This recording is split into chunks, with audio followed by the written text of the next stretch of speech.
All right, all right. Hey there, everyone. It's your good friend, Eric. I hope you are all doing fantastic. We're going to have some people watching live on this video. We're also going to have a bunch of people, I'm sure, checking out the recording.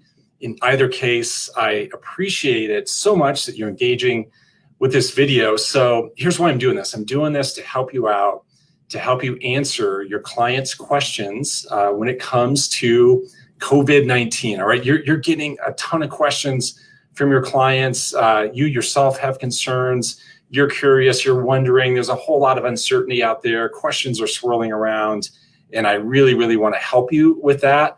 I want to help you bring some clarity to your people so that they feel more confident, so that they feel even better about their relationship with you, so that they can make some really good informed decisions, so that they become even more engaged with you, see you even more as their trusted source of information, okay? So, hey, I wanna make sure that you guys can hear me all right. So I see we got a couple people on live, which is fantastic. Could you just pop me a comment to let me know that you can hear me okay? Give me a like, give me a thumbs up, let me know that I'm coming through loud and clear. I would greatly appreciate that.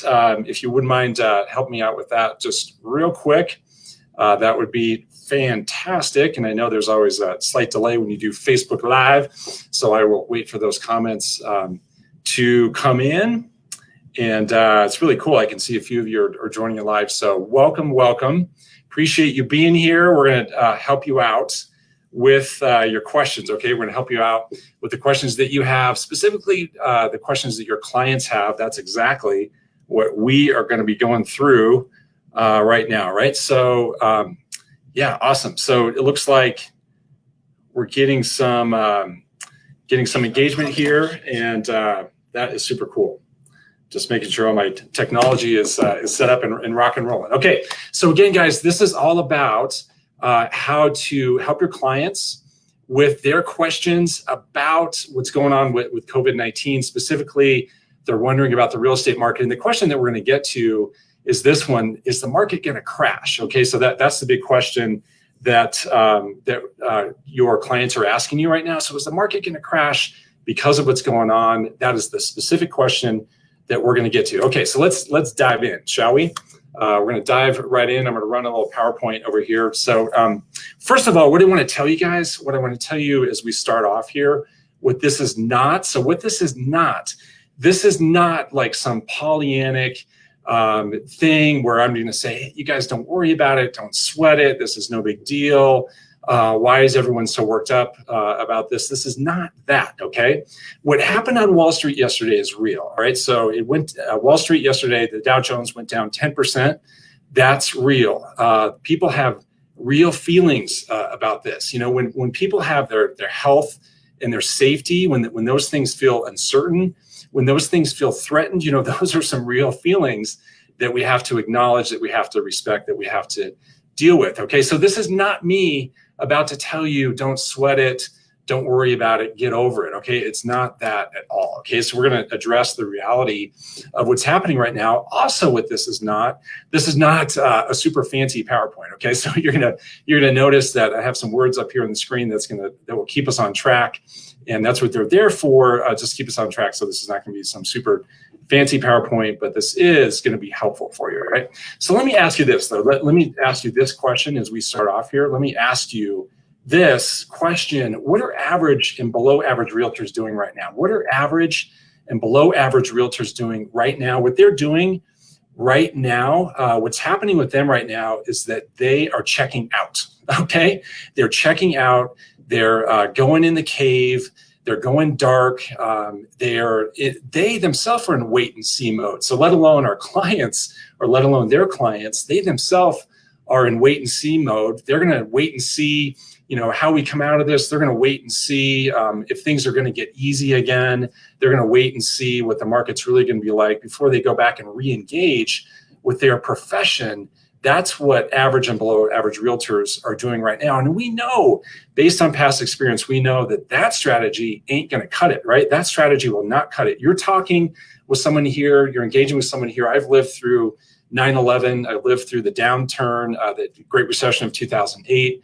And now we have this, and I will tell you that the strategy of checking out does not work. No surprise that that's not going to work. So let me ask you this: what are above average realtors doing right now? What are above average, really excellent, really amazing, fantastic realtors? What are they doing right now? Well, what they're doing is what they've always done, okay? What they're doing is staying really engaged with their people. They're staying connected with their people. They are doubling down on positioning themselves as a trusted source of information for their people.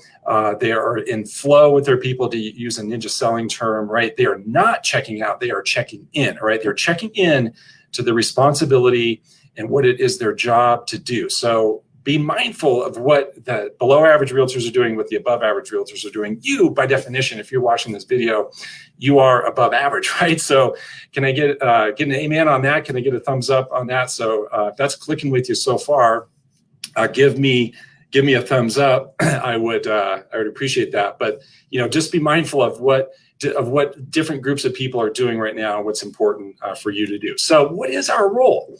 What's our role right now? And what's our role in terms of what it's always been? What has always been our role? Our role is to be our client's trusted source of information. Our role is to be the authority on the market. Our role is to provide terrific value to our people. That is what our role is. And that is what it's always been. And we are doubling down on that right now. So our role is to provide our people with terrific value and great information, okay? And the other role that we have right now is to be, and I'm going to use a term that comes from ninja selling.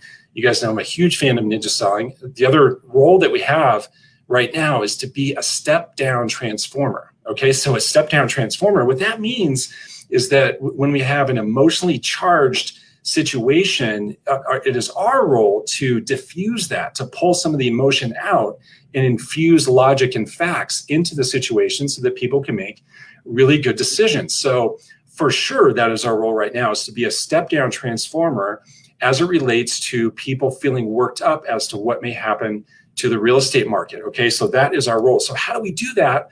How do we be a step-down transformer? How do we be positioned as the source of information? How do we just convey that we are a source, that we're valuable? The answer is facts, all right? So we're going to convey facts to our people. That is the answer for us. So you know what? There's enough emotion as it is with this whole thing that's going on. There's enough emotion as it relates to COVID-19. There's enough emotion on Wall Street now. We have enough emotion as it is. How about we infuse some facts, okay? We've infused clarity with facts. We're going to talk about facts, and I'm going to show you exactly how to do that. But the answer to all this is facts, okay? So let's stick to the facts. Facts have always been the answer. There's always great outcomes that are produced when we can focus on the facts, okay?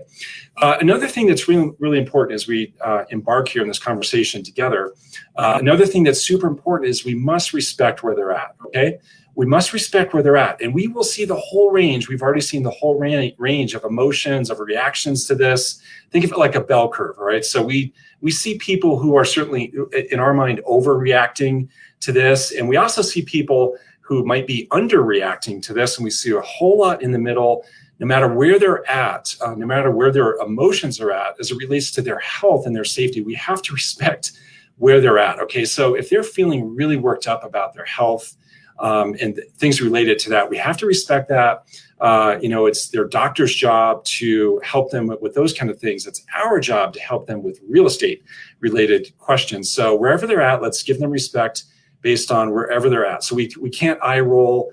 If we tend to be more in the underreact and they're way over here in the overreact, we can't eye roll them and disrespect whatever their emotions they may have involved with this. We have to respect where they're at. Okay, you guys with me on that? Does that make sense so far? So before we get into the specific words and the specific ways to help your clients and the specific ways to answer these questions, how about we do a little psychology lesson? Is that all right with you guys? So we're going to do a little psychology lesson first. And I think this is going to help you give all of this some context. It may even allow you, in moments to kind of chuckle at what's happening. And I don't mean to say that what's happening right now is funny. I don't mean that, but the more we can find some humor, the more that helps us get through any kind of a hard time.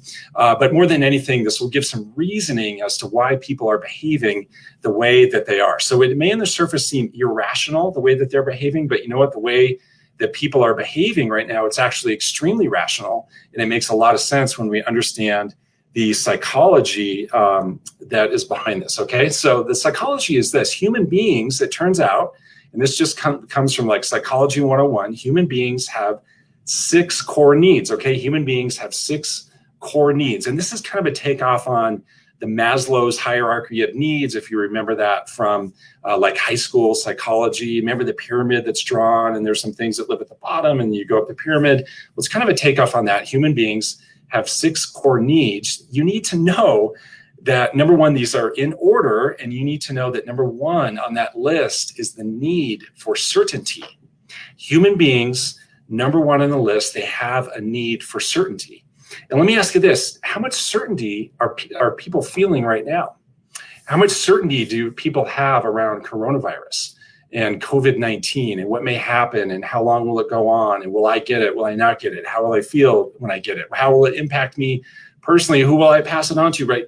There's a ton of uncertainty going on right now, specifically as it relates to COVID-19. And then now that translates into the real estate market, because they have all this uncertainty swirling around in their head about this virus. Then they transfer that over to the real estate market. And now all at once they're feeling uncertain about the market. All right, are prices going to crash? Are things going to come to a screeching halt? What's going to happen? And it's all because of this need for certainty. And what we can watch is that human beings have a really hard time when there is no certainty. They seemingly do not behave rationally. That's why, by the way, people are buying out toilet paper. All right, this is why. What you're seeing right here on the screen, this is why, because what they're saying inside is, well, you know what? At least I have my toilet paper. At least I have some certainty that I have my pantry stocked up with toilet paper. Like, that gives them at least a little bit of comfort, just having that certainty. So human beings need certainty, number 1. They have a really hard time when they feel like there is no certainty, and they will act irrationally, seemingly, when there is no certainty. So our job when it comes to real estate is to infuse, to the extent that we can, infuse certainty and infuse clarity into the realities of the market, and certainly about the long-term realities of the market. So whenever there's doubts and questions and people wondering and swirling and anxious and worked up about the short-term realities of the market, you know, what's happening now, what's going to happen tomorrow, what's going to happen next week, you know, let's pull them back and let's look at the long-term realities of our market, the long-term fundamentals, and we'll talk all about that. Let's infuse some certainty that way. The other thing I want you to do personally, I want you personally to infuse certainty into your own mind. Okay, if I were to ask you, what are the things that you're uncertain about right now? Well, that probably would be a long list, and you would have no problem like rattling off a whole lot of things that you're feeling uncertain about. All right, and I respect that. I get that, because there is some uncertainty out there. And also, if I were to ask you, what are some things that you're certain about? The thing is, that list wouldn't be like a list of nothing. There would be things on that list. There are some things that you are certain about. If you just were to focus on those and get conscious of those and to look for things that you can be certain about, you can find those things. There are plenty of things to be certain about. How about just the fact that there's some super smart people working on a vaccine right now, and we're working on figuring this out. There's some super smart people who are working on a government stimulus package to prop up the economy, right? People way smarter than me are working on these kind of things. Like, we can be certain about that. So just keep in mind, people need certainty. And when it comes to real estate, our job is to infuse certainty to the extent that we can about the market. All right. And that's what this whole little video is going to be about. All right. That's what our time together is about. So let's get to this.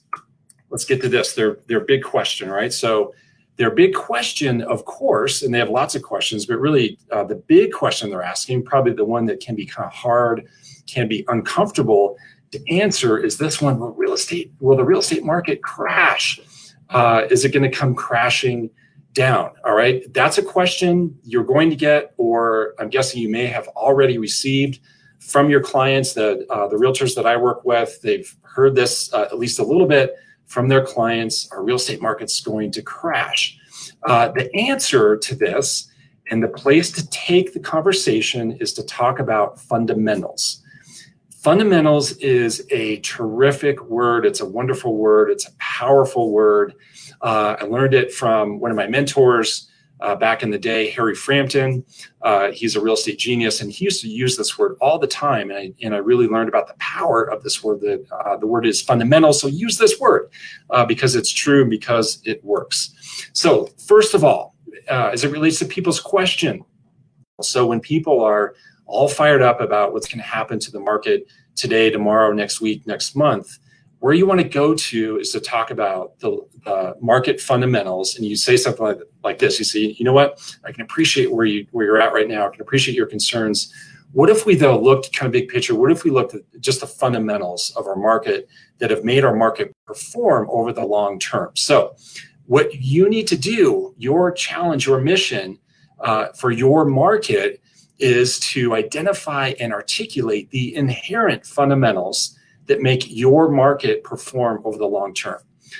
That is a big, big deal. So identify and articulate the inherent fundamentals that make your market perform over the long term. So you must understand what they are, and you must be able to articulate those. And this is what's going to give your people confidence and clarity and certainty about the long-term performance of the market. So what are those fundamentals? If you and I were sitting down over a cup of coffee, if we were on the phone together, and no matter where you are, and again, we have lots of markets represented here, people tuning into this video. If I were to ask you, so just tell me, fundamentally, what's built into your market that's really good? Like, what's made it perform over the long term? What are the fundamentals of your market? I would guess with some time, if you had some time to think about this and really consider, my guess is that you would have a great answer. Okay, you would have an answer to that, and I want you to have a great answer to that. And I'm going to give you some prompts. All right, I'm going to give you some prompts to think about. How about employment? All right, what's employment like in your area? Let's think about what employment was like, before all this happened. Did you have high unemployment or low unemployment? Well, odds are you had super low unemployment because that's what was going on nationwide. So you had really healthy employment numbers. You've probably had healthy employment numbers for a long, long time because of inherent fundamentals in your market. This one is a big deal. Diversity of industries. I want you to be able to articulate to your clients the diversity of industries that exist in your market. I would guess that your market is not reliant upon just one thing for your employment to be healthy, right? So I would guess you have the whole gamut. Do you have technology? Do you have healthcare? Do you have big universities? Do you have agriculture? Do you have financial services, right? You have probably at least a few of those things. You're not sitting there reliant upon just one industry, just one employer, all your eggs in one basket. I can think of an extreme example as it comes to this. On the extreme example on the bad side would be Sydney, Nebraska. You guys know about Sydney, Nebraska? Sydney, Nebraska was the home of Cabela's. And that was pretty much the employer in that whole market, dominated industry there. Either people worked at Cabela's or they worked for some employer that was tied directly to Cabela's. So Bass Pro Shops comes along, buys out Cabela's. What happens to the market in Sydney, Nebraska? Not good, right? Right? It was really tough. But that's an extreme example. That's a rare example. I would guess that your market, your local economy has great diversity of industries. What about supply constraints? So this is another fundamental. What supply constraints exist in your market? We have some people tuning in that are in resort markets, right? So resort markets are surrounded by national forest. When I used to work in a resort market, I would say, oh, that national forest, that's like an ocean. So we are an island surrounded by an ocean of national forest. What about other natural constraints? So are there national forests? Are there national parks? Are there lakes and rivers? Are there oceans where you are that constrain the supply? What about government supply constraints. All right, so government or municipality imposed constraints. So is it hard to get a building permit in your area? Is it hard to get a development approved? Is it expensive to get a water tap fee and expensive to pay a building permit? You know, all those things play into the fact that your market likely is supply constrained, meaning that it's really hard for your market to become oversupplied because of all these inherent supply constraints that are built into your market. Be able to talk about those. How about natural draws? Are there natural things that pull people to your areas and naturally beautiful? Is there some big attraction there? You know, Orlando would be kind of an obvious choice. Things like that, a beautiful national park and ocean, things like that. This comes down to, what are the competitive advantages of your market? If someone's looking at your market versus another one, what are the competitive advantages of your market? Be able to articulate that. Remember, this all comes down to, this is all about supply and demand. Okay, this is really all about supply and demand. And all we're doing is we're just talking about supply and we're talking about demand. So demand are the inherent fundamentals that drive people to your market. Mostly that's going to be employment, plus any other natural attraction. Inherently, what's there? On the supply side, what keeps your supply low? What keeps it constrained? What's inherently there? Just get people to understand that on a really basic level, and that will make them feel better about their long-term decision. So if clients are believing that your market is going to crash, pull them back to fundamentals to say, you know what, let's just take a step back for a minute. Let's just talk about the fundamentals of our market, because our market is, the reality is, it's performed over the long term. So let's just look at why that is, and let's look at the things that are really unlikely to change over the long term.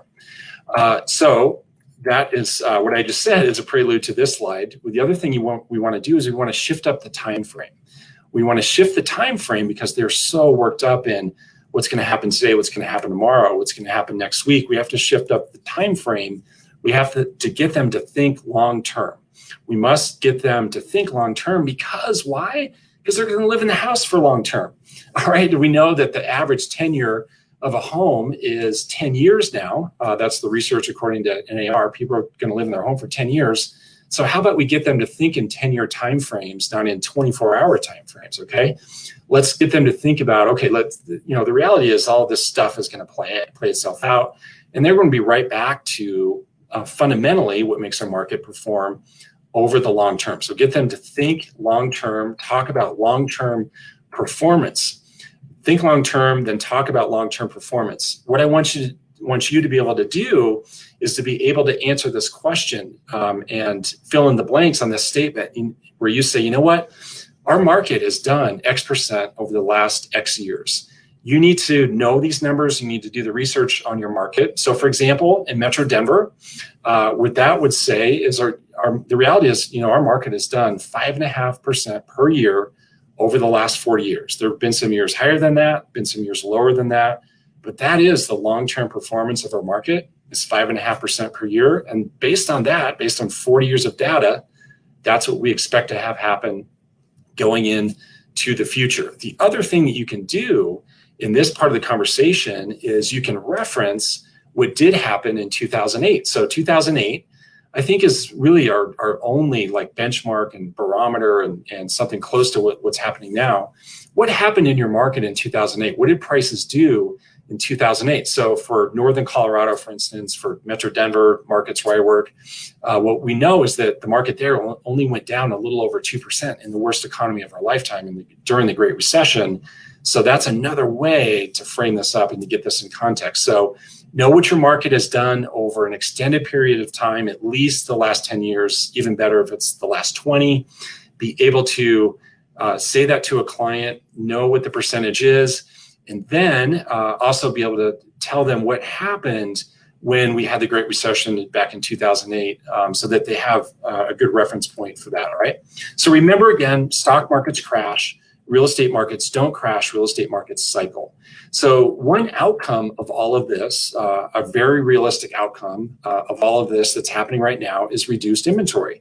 We're going to have sellers go on the sideline for various reasons. We're going to have sellers say, you know what, I'm just going to wait and see. I want to hold off for now for various reasons. So that is going to even further reduce inventory, which also insulates against prices crashing, right? Again, remember, this is all about supply and demand. So when you have clients holding back, pulling their property off the market, now we're even further reducing the inventory, even further reducing supply that further insulates us against prices crashing. A big reason why some markets saw a bigger downturn in prices 2008 is because their market was oversupplied. We don't have oversupply right now in really any market across the country, and people holding back in terms of being a seller, that will even further reduce it. All right, guys, how am I doing so far? How's this working for you so far? If you've gotten at least one takeaway, give me a thumbs up, give me a like, give me a heart button, whatever you got there. I'm just going to check in on my screens to see if anyone's got any questions or comments. I'm going to take myself a sip of water before we roll along. Okay. So it looks like we're doing really good so far. So here's another thing that's likely to happen. So it's super likely that inventory is going to be reduced. We just talked about that. And the other likelihood is that some buyers are going to go on the sidelines. All right. So the thing about certainty, again, so we talked about that the number one need of every human being is to feel certain. When people feel uncertain, not only do they go buy a bunch of toilet paper, but the other thing that happens is they tend to really hold back. All right. So they hold back, they hold off on decisions. So that is a reality, is that we're going to see some people, at least in the short term, go to the sidelines. Buyers are going to go on the sidelines. Okay. So the biggest impact that we're going to see rather than prices is going to be the number of transactions. Okay. So this is a reality. Rather than prices crashing, the biggest impact we're going to see is a number of transactions. Okay, that's just a reality. No surprise. We can expect that the number of transactions will go down. So I went back and I looked nationally. I've looked at this locally in the local markets where I work, but then I also looked nationally. So nationally, 2004 is when number of transactions peaked nationwide. So the number of homes that were closing that year was just over 7 million. So we had just over 7 million sales that year. Then we had the Great Recession, right? The bubble popped. 2008 is when it bottomed out. And in 2008, we were doing just over 4 million. So it went from 7 million in 2004 to 4 million in 2008. So a couple things. Number one thing is this. That's about a 40% decrease. 7 million to 4 million is about a 40% decrease. That's real. Okay, that's real. That is significant. I get that. That's a meaningful number. And you know what? There were still 4 million transactions. All right, so the years 2008, 2009, 2010 were all just right above 4 million transactions per year. Think about that economy. Think about how bad it was. Think about what the unemployment was doing. Think about how banks were melting down, right? Wall Street, full meltdown, like banks getting clobbered. We were seeing how unhealthy, like structurally unhealthy, our financial institutions were. We could see now that these shenanigans that were going on Wall Street with mortgage-backed securities, et cetera, all of that. And still 4 million homes were transacting per year. So the point is, as we experience a lower number of transactions, unless I get really surprised, transactions are not going to go to zero. Okay? Transactions are not going to go to zero. So why is that? Well, the reason why is because last time I checked, no matter what, people are going to need to be buying and selling homes. All right. People are going to have leases running up, and they're going to be tired of renting. They're going to want to buy. People are going to have relocations. People are going to have changes in their family that require them to change up their home. There's all kinds of reasons that will still exist for people to buy or sell a home. And that's why transactions will not go to zero. We will see for sure a decrease in number of transactions. I really do expect that, but we will not see transactions go to zero. There's no way. So what is so important for you right now, what's incredibly important for you right now, and I want you to really own this, I want you to really understand this, really walk away from this video, getting this, internalizing it, is that it's so important for you to stay connected to your people. Stay connected to your people. So think about what's happening in the world right now. One response people are having to all this uncertainty is they're hunkering down, right? So people are pulling back, they're hunkering down, they are literally going to their cave, their home, and they're just sheltering themselves, they're shutting themselves off from the world. There's one thing going on. The another thing going on is that they're being forced to disconnect because think of all the events that are being canceled, all the way from the NBA and March Madness to my niece's school play. I was supposed to go watch my niece's school play next week. That got canceled. So all these opportunities to connect and build relationship and see people and converse with people, all these things are going away. People need to hear from you. All right. People need to hear from you because they have a need, they have a desire to feel a connection toward you. Plus they need to know what the heck is going on in the real estate market. They want to know. So for sure, you want to be reaching out to people that you're actively working with, that are on your hot and warm list, right? They need to be actively hearing from you. They need to hear from you that you are open for business, that you are active, that things are still going on. All right. I was just a little while ago, I was talking to one of my friends who is a real estate coach. He coaches realtors from across the country, including Seattle. And what might you guess about Seattle, Washington's market? Well, you might be quick to judge and say, well, geez, that's kind of like one of the ground zeros right now for this whole thing. There must be nothing happening in Seattle. Well, I hear quite the opposite from him. His coaching clients, they're seeing 40 plus people at their open house. They're working on multiple offer situations. Overall, has activity dropped? Yeah, for sure. But you know what? There's still a whole lot of activity happening. A lot of it fueled by these amazingly low interest rates. So the point is this: stay connected to your people. Stay connected to your people. Don't assume that they don't want to hear from you. So demonstrate to them that you are absolutely open for business. You must demonstrate to them that you are absolutely open for business. Do not go dark. All right. Don't go into your cave. Don't assume that they don't want to hear from you. Demonstrate to them that you are absolutely open for business. Remember your role. Okay. So remember your role in all this. Your role is to be a trusted advisor. Your role is to be their source of information. Your role is to connect with them. Your role is to tell them the realities of the market. Stay super in tune with them and remember your role. And here is what I think is going to happen. All right. So what I'll show you next for the next couple minutes, these will be Eric's bold predictions of what I see unfolding over the next few months. Right. So as I look in my own personal crystal ball, just based on my experience of living through things kind of like this before. I know there's been nothing like this, but things kind of like this before, being September 11th and then the Great Recession. Based on what I'm reading, based on people that I study, here's what I think is going to happen. 4 things. 3 of these things are going to make people feel better. 1 is not. All right, but we just need to be prepared for that one. The one thing that's not going to make people feel better. This one will make people feel better. We will see in very short order, and it could be within the next 24 hours, but certainly in the next 72 hours, we will see a super significant stimulus package come out of Washington, D.C.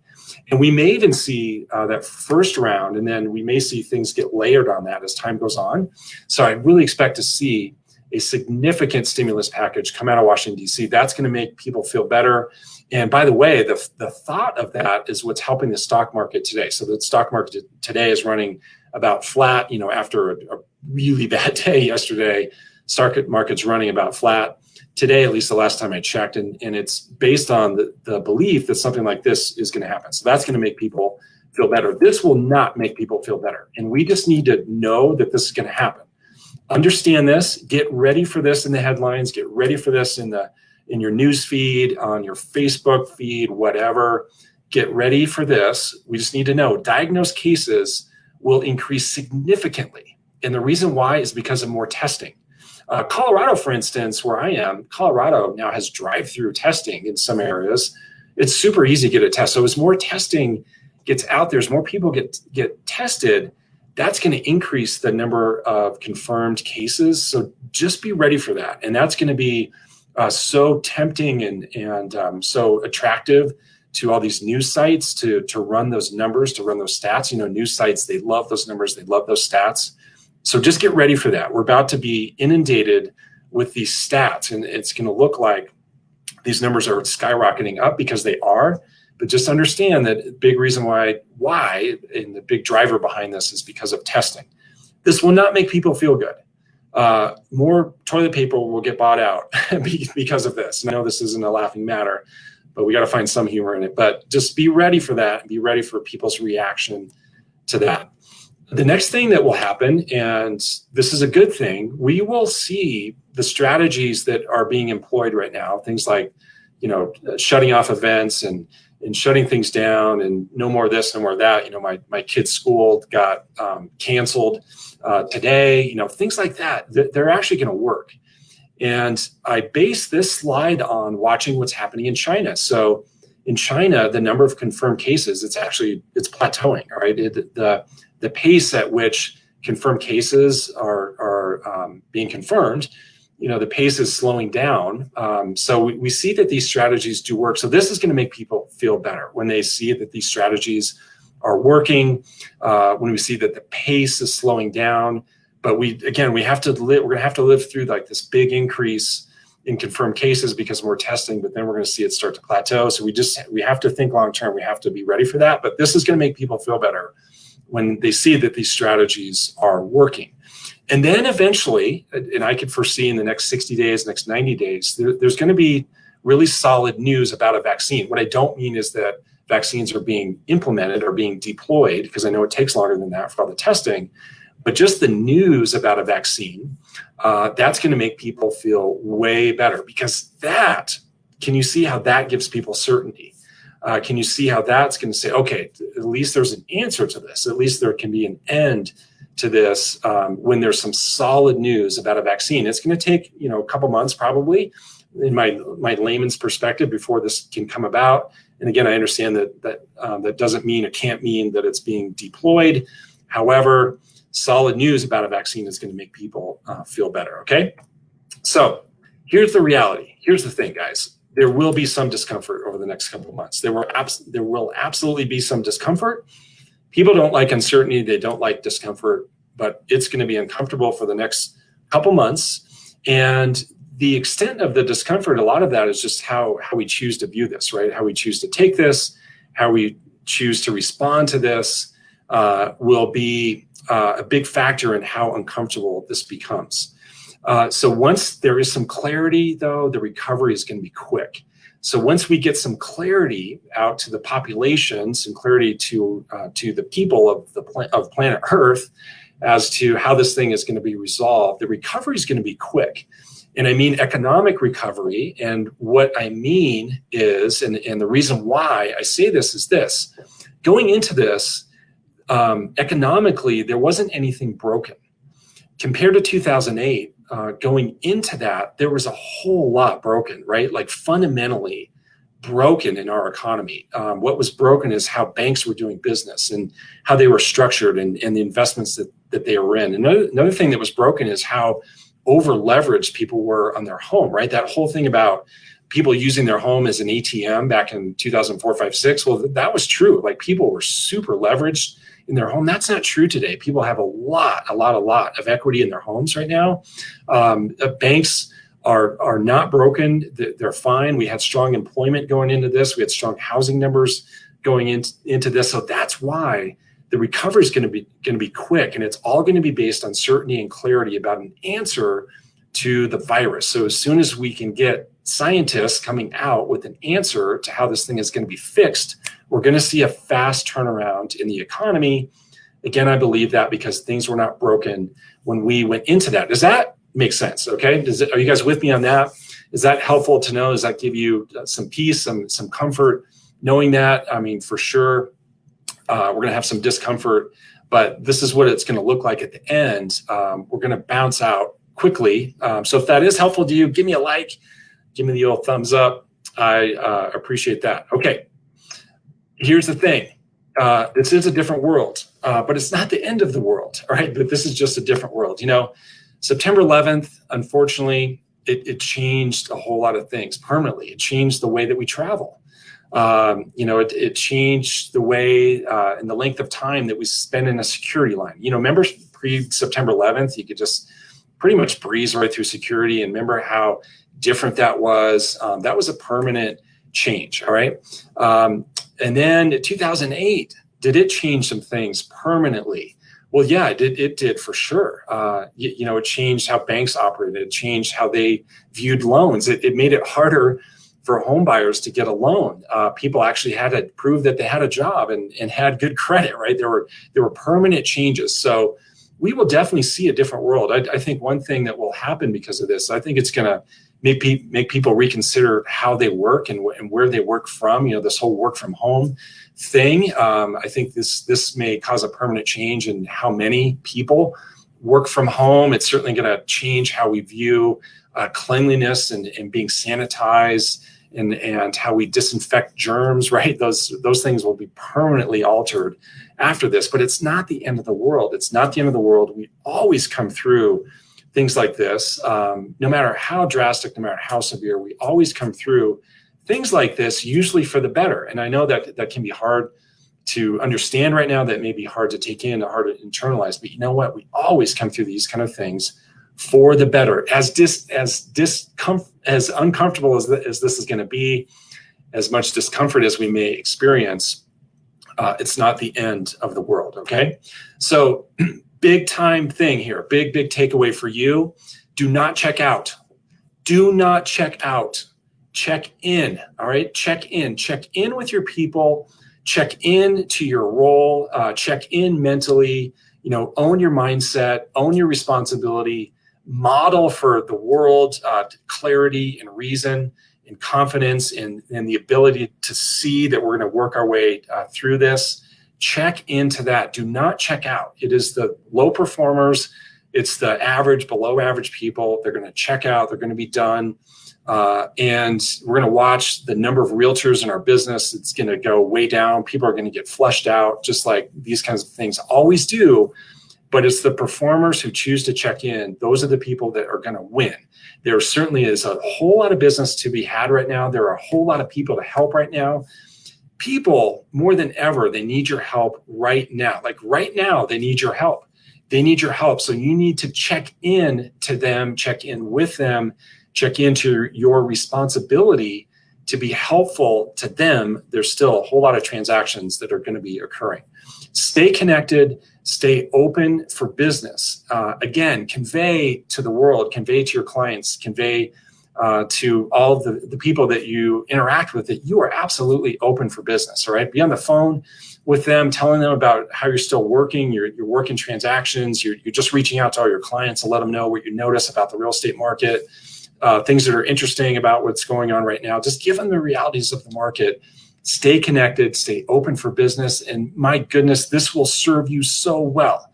So if you fast forward to like June, July, August, and what you want that to look like when we get through all this mess that we're in right now, if you want that to look amazing, the answer is right here. You stay connected, you stay open for business, you just keep adding value no matter what. You are a value-adding, connecting machine, and ultimately that's what this business is all about. So just keep doing that, all right? So I hope, more than anything, guys, I hope that this was helpful to you. What I hope for you, of course, is for you to stay healthy through this, for you to stay safe all this. And I want you to thrive. I want you to thrive through this. I certainly want you thriving on the other side of this when we come out on the other side. And yes, there is another side to this. And I really hope that this was helpful for you. What I'm going to do now, I will just pause for a moment and see if you guys have any questions, have any comments. If you do, you can just pop them right there in the comments on Facebook. Give me a like if this has been helpful to you so far. I appreciate all the people that are tuning in live. That's super awesome. And I know that a lot of people are going to be listening to the recording. I had a lot of people email me to say, "Hey, I can't make it live, but I definitely plan to watch the recording."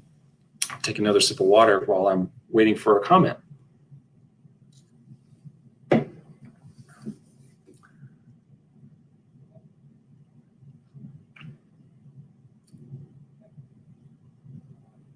All right, so looks like you guys are good.